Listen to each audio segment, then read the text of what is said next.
find it difficult to focus on your customers and even your own employees as you're juggling numerous vendors? Do you have more meetings with vendors than you can count? And do their reports filled with technical jargon make you feel clueless and frustrated? Such is the story of Nathan. Being at a car dealership, he's concerned about his store's digital marketing presence and invests most of his time dealing with vendors to promote his business and gain more sales and market share. Nathan is busy handling reports and reviewing them, not knowing what is happening on the advertising front and about his true ROI. Poor Nathan is worried but can't figure out a solution until he found BZ Consultants Group. BZ Consultants stepped in and was able to take the digital marketing vendor burden off Nathan's plate, giving him peace of mind that the best interest of the dealer was always top of mind.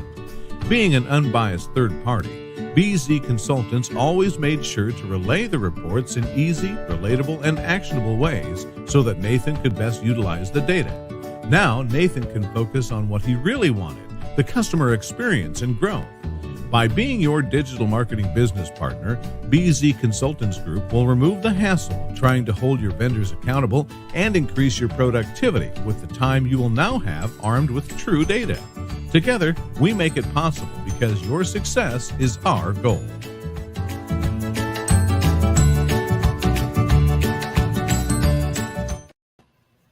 Welcome into the Furniss Fast Lane, and you're probably right now thinking to yourself, wow, she sounds like shit. You're right, I do. I 100% do. I am not. We've lost the voice. This is the joys of digital dealer. We got in on Tuesday, and the voice is gone, so we're just going to get that out of the way right now. And because of that, we're going to have Robert do a lot of the talking today. So, Robert, I don't think I told you that, but based on the voice, I'm sure that you could guess that. But with me today, we've got Robert from CMA, and oh my gosh, Robert, what an incredible episode that we just had drop yesterday. And huge props to you. Now, you're all thinking, man, he's in a nice living room. Like, look at this awesome bat. He's in a nice thing. No, he's not. He is on the road. He's in a hotel. I think he's in a bathroom right now. He's got the lights going. So talk about dedication right now from Robert to be on the Furniss Fast Lane right now to talk all about this incredible, incredible episode. And real quickly, we've got Jeff. Hello to you. Great to see you here. Larry, my good friend, I hope that you're doing well. I think you were in Florida recently, Larry. I hope everything went well there. And Peter, of course, we are so looking forward to this as well. And I'm sure you're all going to look a lot more forward when I stop talking. So with that, I'm actually going to turn it right over to you, Robert. And let's talk about this episode, man. What an incredible episode we had drop. Maybe one of your takeaways or just talk about the episode. Let's roll with it. Yeah, no, absolutely, man. And yeah, first off, I'm definitely on the road. I had to use a little fancy background here to not make the room seem as great as it really is, let me tell you. But no, I mean, the episode was great. It was a lot of fun. I really appreciate you taking me on and letting me go through that. And realistically, the takeaway was just, I really enjoy getting to share the, what we do at CMA and how we help grow our team and help move people's lives forward really is the basis of it. So it's a lot of fun. I really enjoy the fact that we get to share it out with the public, share it with other companies, share it with other people, and really get them in line with what we're doing to kind of see it happen now throughout the industry. It's not something commonly done within the automotive industry, so it's really nice to see. I couldn't agree more. We are talking offline here, just how different in a good way that CMA does things. It's really cool to hear your process and just how everyone is, even back to what we were talking about during the episode itself, but just you're all your own boss. You want to do this, you want to do this. And I took it back to the Green Bay Packers, which is very difficult for those words to come out of my mouth, but like the Green Bay Packers where everyone is an owner. And I was like, that is such a cool thing because you appreciate it so much more when it is yours. Makes a big difference. So I love that part of it. And for the audience that maybe they're just now, they missed the podcast, which they're obviously going to go back and watch it or listen to it later. But for those, what would you say would be one of your main takeaways from the show? Just kind of, hey, this is why you need to go watch it. This is why you need to go consume it. Yeah, what you need to see is obviously what Brooke's talking about. Our aspect of it is owners just care more, and that concept portrays down to all the employees and the staff and what we do. So, it's a good episode to listen to if you want to kind of think outside the box of how you're going to take your employees and their staff and kind of elevate them personally and professionally, not just look at the numbers, not look at the granular stuff of the business, but how you can make an impact in someone's life truly outside of work, not just in the dealership itself, in the day-to-day, but what you can do to better them, to kind of have the best version of them there, as well as the best version of yourselves. Yeah, and there's so many things and aspects of that we got into the conversation, we talked all about that. Before I go any further, we got to get to question. Robbie, it's great to see you as well. Peter is saying care and empathy are keys to success. Yes, they are. And Peter, on that. So I'm actually going to leave this comment up there, is we confuse empathy with sympathy, and they're not the same thing. And so you can be sympathetic towards someone and be like, oh, I feel your pain, or I'm so sorry. But empathy is way different. It is different. And people think it's a synonymous term, and it's kind of is, but it's not. So Peter, I love that you said that. And then Josh, hello to you. And real quickly, Josh, you popped on here. So I've recently changed graphic people that are just, and Josh Adams has to be this person, and he is phenomenal. And Josh, I haven't had a chance to tell you, as I'm out in Vegas, the conference, and I kept getting told, man, Brooke, your content your content looks really good. I was like, yeah, I have nothing to do with that. I pay people that are a hell of a lot smarter and a hell of a lot more talented than I am. So thank you, Josh, for making me look so awesome. And your incredible Adams media team, you guys are phenomenal. So thank you so much for that.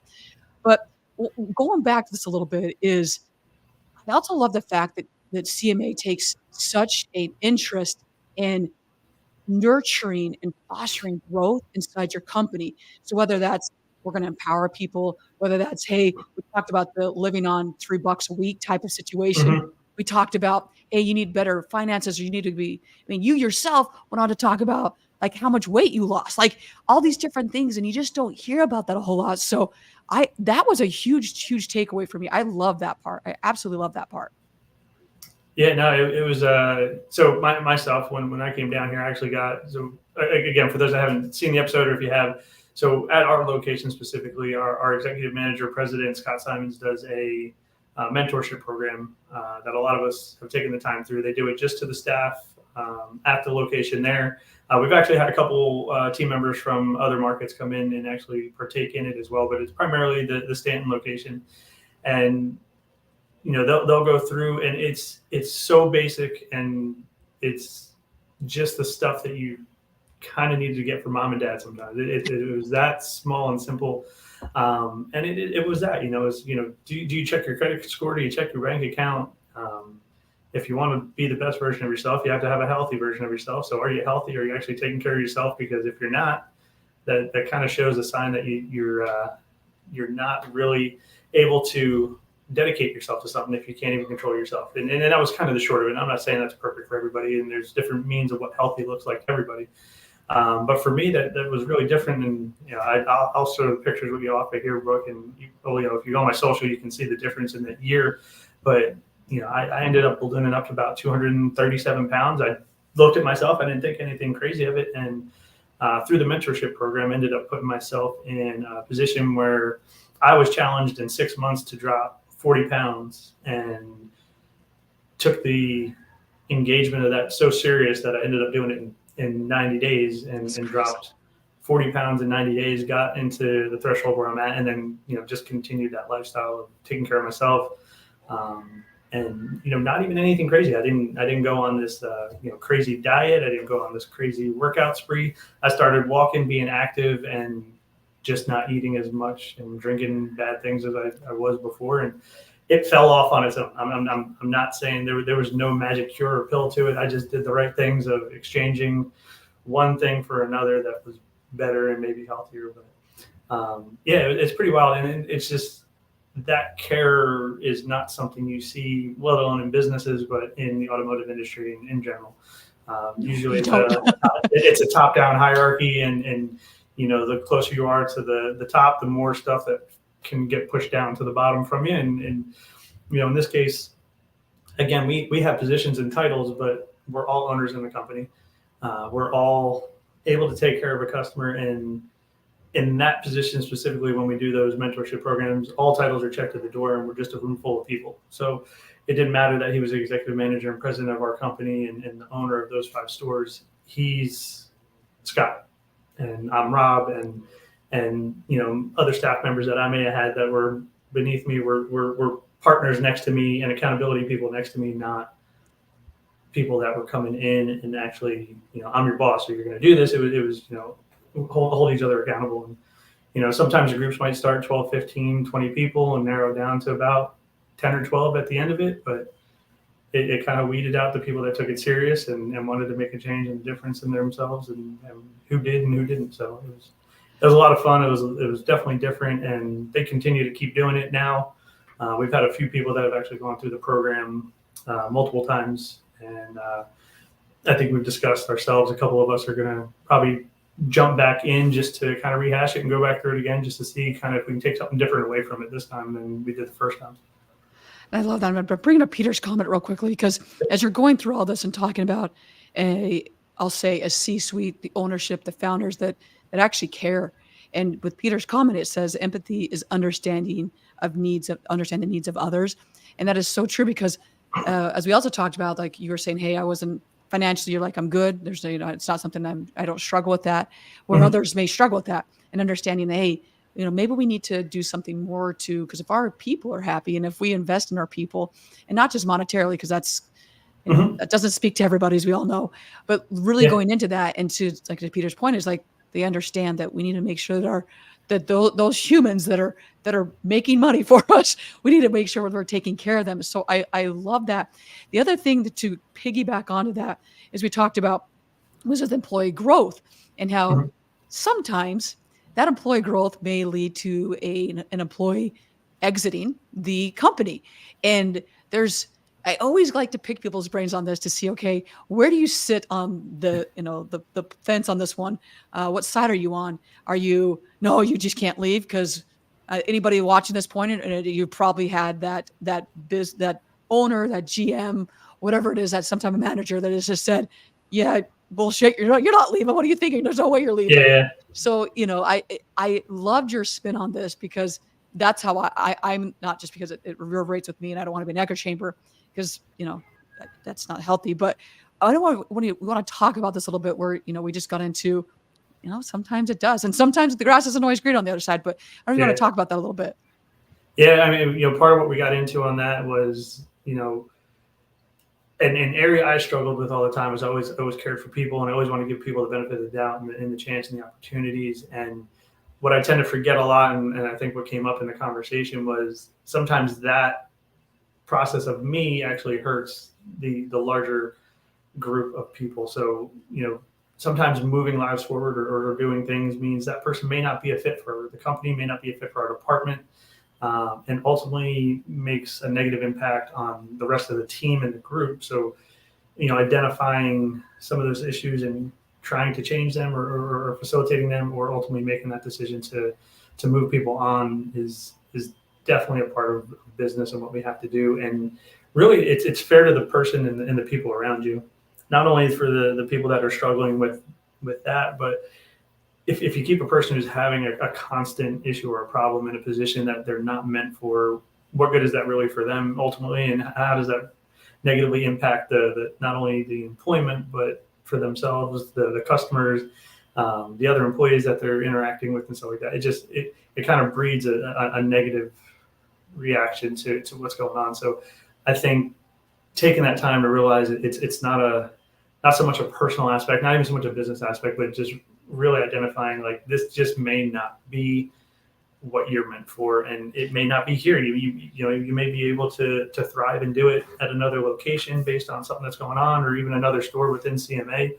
But ultimately, the people that are here and everything that's going on, it's just not a right fit for you. And that's tough. That's a hard thing to get over, because, especially for me, I really want to think that there's a good in everybody, and everybody can get along with everyone, and you don't have quarrels and issues and problems. But reality is that's not the case. I mean, people have different means to how they go about their day. Everybody has a different aspect of what's important to them. So it is tough, but yeah, ultimately I think it's a decision that needs to come down to the reality of what's greater for everybody, not just that individual situation right there, but the overall greater good of the people and the department and the store and the company, kind of looking at it all. Amen.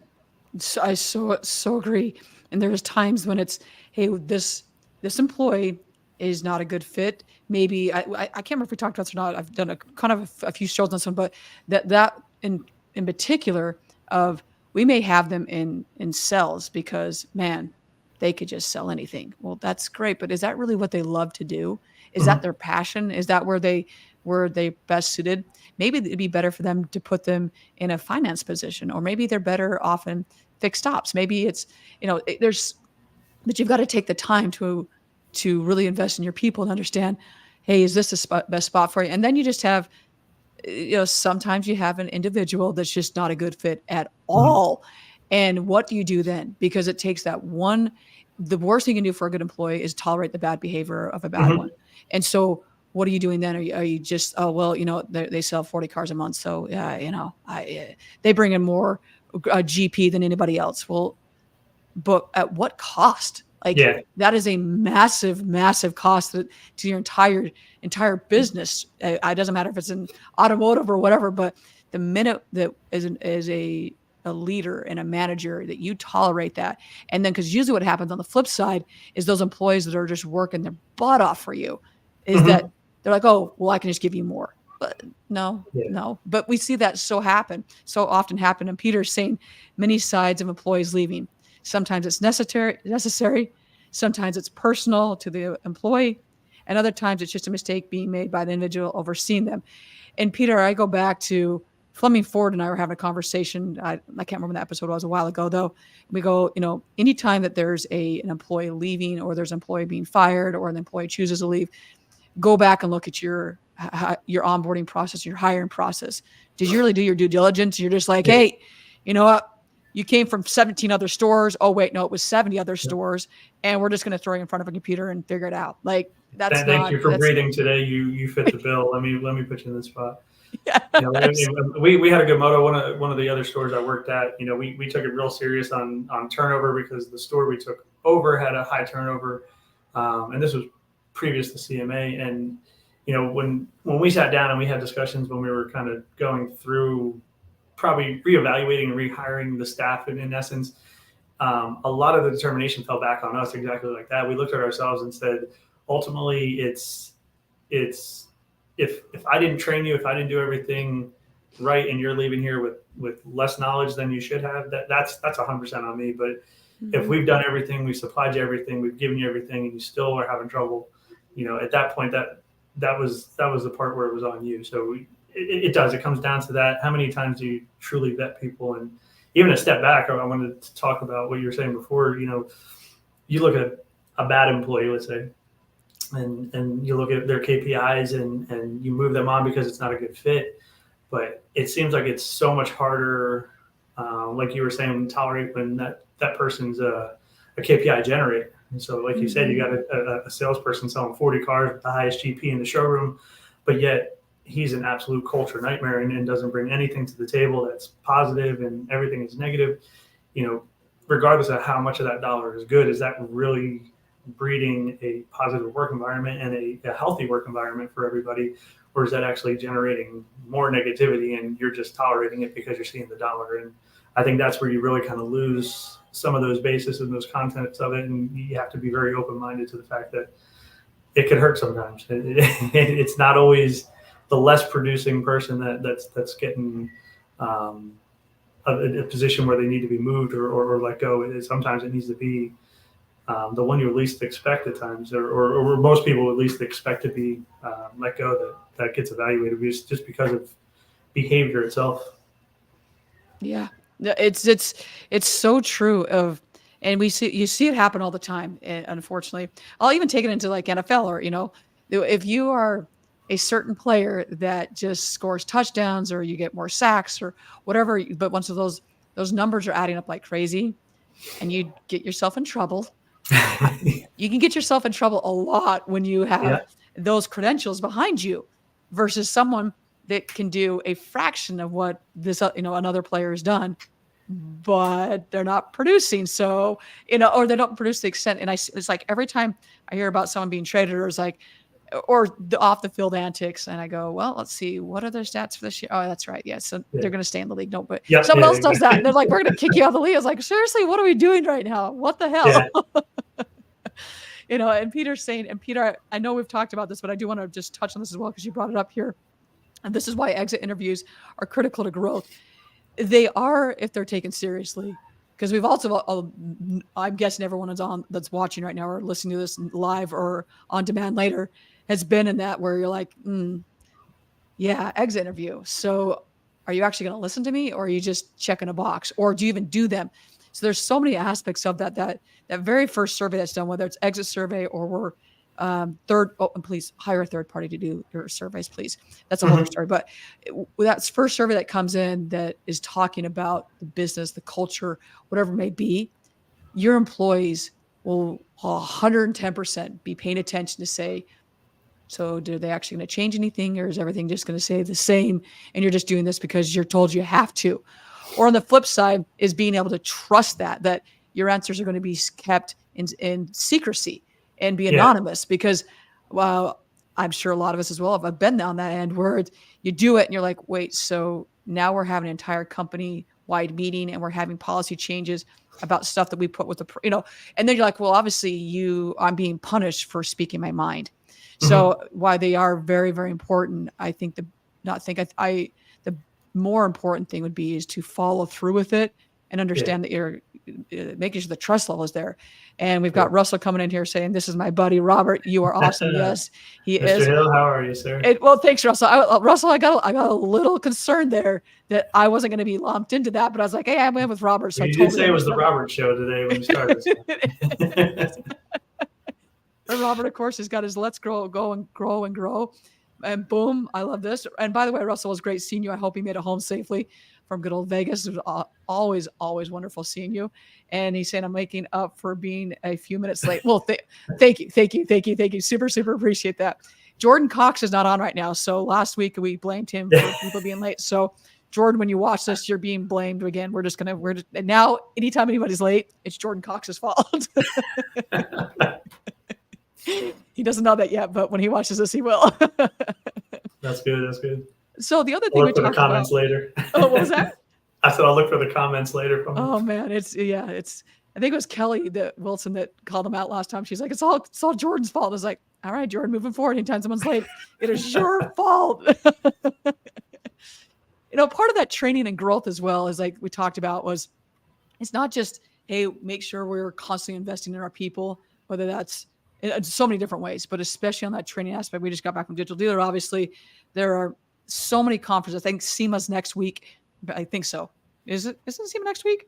I believe so. Yeah, I think it is. I've been to one personally, so I don't follow it enough. You're like, I don't know, but whether it's those, whether it's however it may be, but it is so important to invest in them, and it takes it one step further because there's so. For instance, on our panel, we talked. The portion I was over was AI, and you and I, before we hit record here, we're talking all about AI, and it's awesome, it's fantastic, and the same breath is that you're the human in the situation. So talking a little bit about just how to merge those two together, ensure that both the technical skills and the soft skills are being addressed, because we get so focused on AI, technology, which is awesome, that's great, but don't forget those soft skills that are incredibly important. So I know we're going to talk about that a little bit.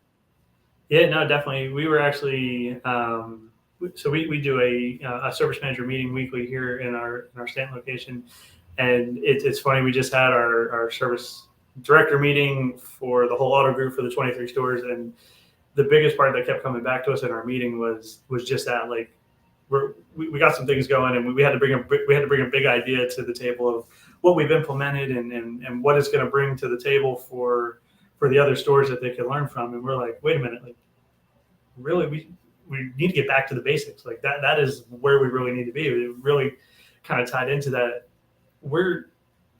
Everything that's new is not so much new anymore. It's a matter of implementing and taking it serious and actually making some changes now. So if we have a process and we know the process is working, how do we get back to the basics? How do we get back to just instilling that this is getting handled with every customer every time, all the way around the board? And then as we add the technology in, we're not losing those footprints on what we're doing, and actually adding them to it to benefit and make a greater customer experience when we're putting it through. So I think the merger of it all, through EV, AI, everything that's going on, I think we ultimately just need to kind of stay the course, keep the basics basic, don't make them difficult, and then add those slices in between there of what we're going to add in for that technology and how that's going to implement and affect our customers going into it. And we don't need to make it difficult. I think we make it more cumbersome than it needs to be. I think we just overdo it. Part of the training we had yesterday, one of the biggest takeaways I got from our training that we had yesterday was it's not even about the product. So we had a gentleman speaking to us, and he has a product that's AI that in the whole process didn't pitch to us once while he's talking to us about AI. And at the end of the conversation said, what's going to work is what works for your shop. So find out what's going to work for your shop, and that's what you want to use. Don't use my product just because I have it. Don't use this product just because it's out there. Get the product that's going to work, that people are actually going to use, and you'd be surprised at how far that's going to go. It is. And we've got Robert saying, you're Robert. Russell is saying, we're just going to blame it on the voice. Apparently it's affecting my brain power as well here. But Russell is saying, Robert, you had better be here when I have my time coming up with Brooke. Can I count on you, buddy? He's calling you out right now. I see that. I'm going to have to mark it on my calendar so I don't miss it, so I don't have to hear that. And Russell, I try to remember, I think it's like December, I think our episode. I honestly don't remember. Maybe it's November. I don't know what day it is. I'm just doing well to get on the show right now and try to talk. Like I got dubbed the Exorcist and Cookie Monster all at the same time with my voice. So I'm just here, and I'm glad to be here, everyone. So we got, Alyssa, so good seeing you, by the way, Alyssa. So good seeing you. But it's so true is that too often as we're diving straight into, we got to add something, and it really may be the best thing and the greatest thing, and it's the coolest thing, and you probably should have it. But when you go back and look and say, wait a second, does this fit with our people and our process? Because if it doesn't, I don't care if it's the greatest things. I almost had a pair of Jordans, but I was like, no, we're still going to buy those. But if it's, I was like, in fact, as I got home, I'm like, I got to do all the cleaning of the shoes today. So yes, if there's Jordans, I'm going to buy it. But in business, let's go back to business for a second here, is even if it's the greatest thing ever, and you're just like, no, I got to have this. Please work backwards to work forward to say, where is this going to fit? Is it enhancing our people? Is it enhancing our process? Is it enhancing the customer journey? Is it making it more seamless for them? Are we just adding another button and another widget on our website, or adding more tools that do not talk to each other? Mm-hmm. Because all you're doing now is making your employees upset. You're making the customer frustrated. It's so incredibly important that you sit back and look and say, will this enhance things? Oh, Barbie, it's so good to see you. Jordan's glad I could catch this one. Barbie, you were definitely missed as well. Yeah, we missed you greatly, very, very much. But hopefully we'll see you. Hopefully never see you. I'm hoping you're going to be there, so we'll see you there. But I don't know what process you all go through to vet things to say, hey, is this enhancing every aspect or the majority of aspects? Or once again, especially on the fixed op side, this is stuff that drives me bonkers, is that you get a tool in sales or on fixed ops, and they are not talking to each other. Like, and why the hell did we buy this thing? Like, who sold you on this one? So what process do you all go through to vet to make sure that it does actually enhance everything? So like for what we're doing now, and one of our purposes of what we're going to be doing is we found the key point is like, and for AI specifically, and getting video off the ground, because I'll be honest, our store and a number of our stores had to be truthful in the fact that we're still a little bit behind. So we don't want to be so far behind in this aspect of video MPI to the point where we're now just trying to catch up. We want to be part of the innovators. I know there's a lot of groups out there that are doing it, a lot of stores that are doing it, but one of the things we're going to really kind of look at is one, finding an advisor that's going to champion it. Secondly, finding a technician that's going to champion it, and let that just organically grow. So get a group of people that want to do the process, are willing to get involved with that for us. And ultimately, like you said, I think integration is our biggest hurdle that we're fighting right now. Everything that we look at And there's Russell. He's the AI master right now. I gotta give it to him. Yes. AI, and he said AI to accelerate momentum is great, but to create something that you don't already have in place probably does not work. And Russell, yeah, So, yeah. So we're looking at our biggest fear is integration and just too many buttons, too many tabs. Having my technician do regular multi-point and then have to do a video multi-point, like where are we going to draw the lines on it? So we're really kind of diving in deep this last part of the quarter to get 2024 rolling with it and figuring out what that process is going to look like. So, I mean, we talk about it quarterly and then we work on it through that quarter and then brainstorm independently in our market and then through the whole group to try to bring best ideas to play and say, this is what we found. This is how it worked. This was the best way to do it. So it's definitely a process, and we utilize all of our stores since we do run somewhat independently across the 23 stores in our market that we're helping each other. We have multiple CDJR stores, multiple Honda stores. So working within our own bubbles of manufacturer to make sure things are coming together because, with Stellantis, we have Y Advisor, then we have CDK. One talks to one doesn't talk to the other appropriately. So, we're kind of in the circle battle. And then the technician and the advisor are ultimately the ones left in limbo in the middle that always have to just deal with the products that we decide to put in place. So it really is a matter of trying to figure out the best product that works for us by doing demos. A lot of them are offering, I think the ones that we talked to, a lot of them have been offering 30-day money back out guarantee. So, just trying and implementing it, but we've taken it away from the process of doing it in a whole throughout the entire shop. And we're going to cluster it to small groups and try to champion it and make it actually physically work and get the bugs ran out between a couple people versus trying to do it across the whole entire shop. And then let that, like I said, just naturally grow within everybody and show them that, look, this process works. We got it proven with our own team here. Now we just need you guys to kind of follow suit with it. And I think honing it in a little bit smaller to get it off the ground is definitely going to be helpful in what we're doing to kind of see the large change. And I think that approach is something I'm going to utilize in any product that we kind of go into. It's not going to be here you just have to use this, or here everybody needs to get trained on this, and we'll find out who doesn't know how to do it at the end. But ultimately allowing them to be part of the process and work with it. Because again, I do the same thing with my upper management, and I'm sure they do with me is, I have to use it every day. Same with them. You have to use it every day. So I need you guys comfortable with it, or ladies comfortable with it, and wanting to use the product at the end of the day. So it's going to be a team effort. It's definitely going to be huge. So we've got Ben Hadley, Malibu Ben, also known as Base. If you're new to the show, you're like, why'd you call him that? Well, go back and watch some of the other shows. You'll understand why I just called him that. But Ben, I'm getting to your comments here. Is that speaking of AI, www.atuc.ai is trained on 50 hours of all things used cars. Ask questions. David Long, Brian Kramer, Robert Hollinstead, Dave Pollock, Jason Rice, John Ellis, and more have already answered. And that, like, Ben, I know you've been working on this for a bit now, and even like trying to communicate with you through LinkedIn. You've got a bot going, or AI. I won't say bot, AI going as well. But looking at all that and saying, okay, how can we best utilize this?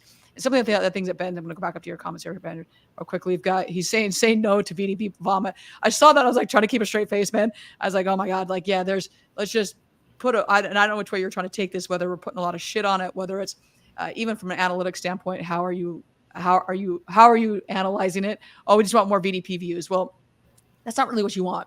You either want to sell more cars or you want more people in the service lane. Like, it really comes down to that. So when you look at VDP views, like, it's good to an extent. It just depends on the quality of metrics that you're discussing at that point. And he also said here is that tech should be, I love this, by the way, Ben, love this. Tech should be Jarvis to Iron Man, not replacing the superhero, augmenting it. And that was something I talked about. I've talked about this a lot, even in this past week I talked about as well, as like, I have so many examples of, and I use AI all the time, but you also have to understand that you are the human in the situation. Mm-hmm. Like, it's going to mess up. Like, it's predictive text, just like your phone has predictive tests, your email has that predictive test. It's just on steroids. So really analyze and say, is this accurate? Or maybe it is accurate, but maybe your prompts, and that's so big, your prompts suck. Like, they just suck. So really, it's not on ChatGPT, it's not on Claude, it's not on whatever one you're using. It's not on them. It's the user, because you're the human in the situation. And then I believe you said something else down here. I'm gonna find it. Apparently you're. I think that might be back to the Malibu Ben comment there. Russell's also saying you forgot Russell B. Hill. Russell, yes, I would never forget you. By the way, never ever forget you. It's like impossible to forget you. And then we got Alyssa saying loving this conversation, and I had a chance to speak with her. I think it was on Wednesday. Yeah, we spoke on Wednesday, so chances to speak with Alyssa just on how to best utilize this, because there's so many tools out there and they're changing so rapidly on this to know, okay, what's my goal? My goal is, for instance, we were talking about with Alyssa, to say, I have long form content. How can I make this short form and not have to hire an entire team, or just to make my life just easier, like plain and simple. Mm-hmm. And that's what, we talked about that, like, hey, you can take this, it can be vertical, it can be horizontal. You can make it into anything you want. You can change the font. I mean, there's so many tools out there. Or, hey, I need help with insert whatever your issue is at this point here. And we've got Brian J. Ortega, not the MMA. By the way, Brian, was it you that texted me yesterday? Because you have a different number that's in my phone. So if that's not the phone number that I originally text, then someone else was getting introduced to Dealer Funnel. I'm just going to say. So I may need to reset that, send that text. So definitely hit me up, because I was under the impression the number I had in my phone number in my phone book, and this last little thing here was you. And apparently I got another one from you. So side note on that one. Side note.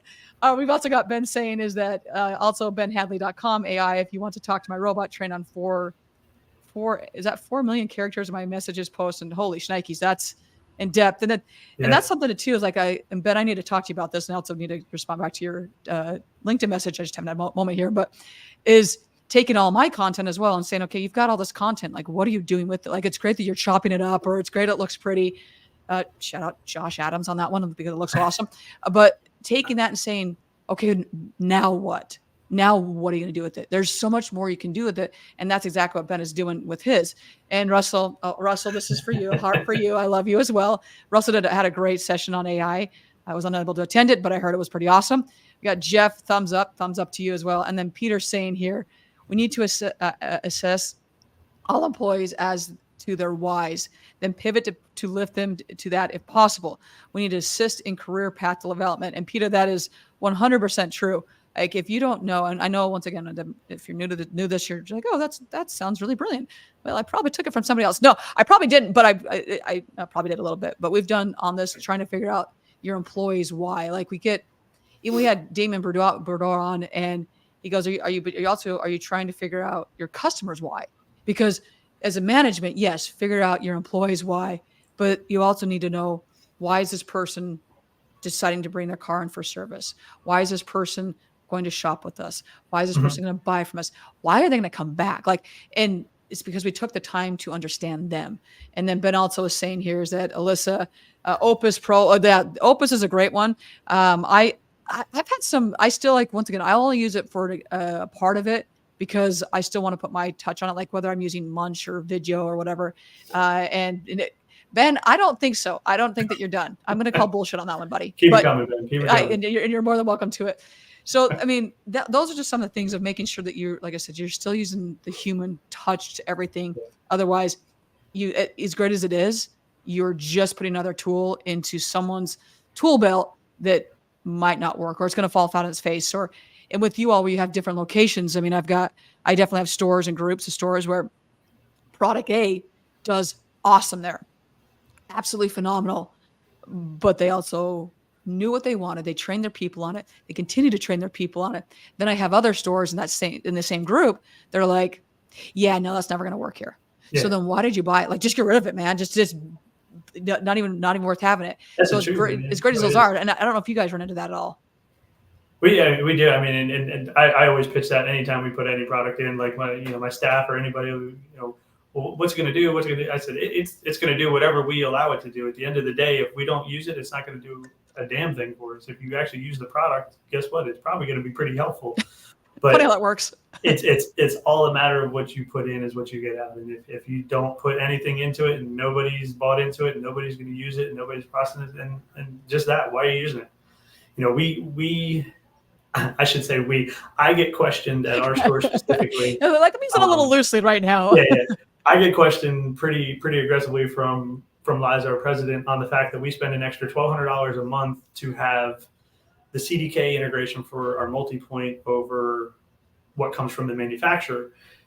And in doing so, we pay that extra because it's actually helpful for the staff. They love the product that they're using right now, and they want to use that. And if we take it away from them and try to make them use something that they don't want to use, okay, we're going to save $1,200, but how much lost revenue am I going to get from a product that they don't want to use? And how much lost revenue am I really going to get in them trying to get that off the ground and even trying to somewhat work? So, we saw the cost was more balanced out for us just to keep the two platforms and use the part of it that we need to for one, use the part of it we need to from the other one, and let the two work together because of the communication. But ultimately, it made the staff stay in a position where they were happy with what we were doing as well, and really made it that much difference. So, yeah, I mean, and you and I were talking before, and even like is, it might be something that the tool or the AI or whatever you're using may be something as simple as, okay, this makes everyone in house their job a lot easier, way more seamless, which means we can get more done. What happens when you get more? If you're more productive, what then? Okay, now I can get to those other tasks. Oh, I can bring in more money even because I'm being more productive. And so that's, once again, it's knowing what the tool does for you and what the service does, or the person, whatever it may be, but to understanding really how that's going to enhance everything. And if it comes down to, hey, it's just making everyone's life and their life and job way easier, why wouldn't you want that? I mean, your employees are going to be happier, which means if your employees are happy, your customers are going to be happy because your employees are happy. So it's this full circle moment of everything. So anything else that we've missed from our conversations of takeaways that you want to throw down here? I'm sure there's so much, but it's been a lot of fun. I can't say. I'd probably start repeating myself at this point just because there was a lot we dove into.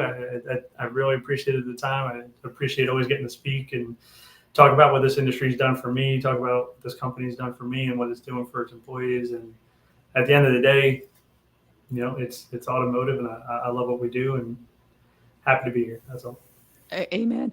And I can't thank you enough for being on the show and even being on the road, being here. So I super appreciate that. And Absolutely. Travel safely. Also, but you got a bit of a drive still ahead of you later. A little bit, yeah. A little bit. Back up and head back tomorrow. So yeah, it's like that, and that's a lot of driving. I'm like, I'm tapping out. I can't do it. So absolutely tapping out on that. But Robert, thank you so much, and thank you everyone for being a part of this and bearing with the amazing voice that's going on right now. It might be a 997 number at this point. I'm not sure, but just appreciate everybody that's been here. And with that, everyone, find a way to serve today. Find a way to help your fellow colleague, whether it is open a door, as you all know, as I say, or just a kind smile. Just find a way to better someone's life today. We're in such a world of chaos right now and just a lot of negativity that being that one bright spot in someone's day can honestly not just make it. Maybe it just makes their week. It could be more than that. You just never know the ripple effect you're going to have when you choose to be selfless and to serve. So with that, everyone, Robert, thank you so much. Everyone, have a wonderful weekend, and we'll see everybody next week.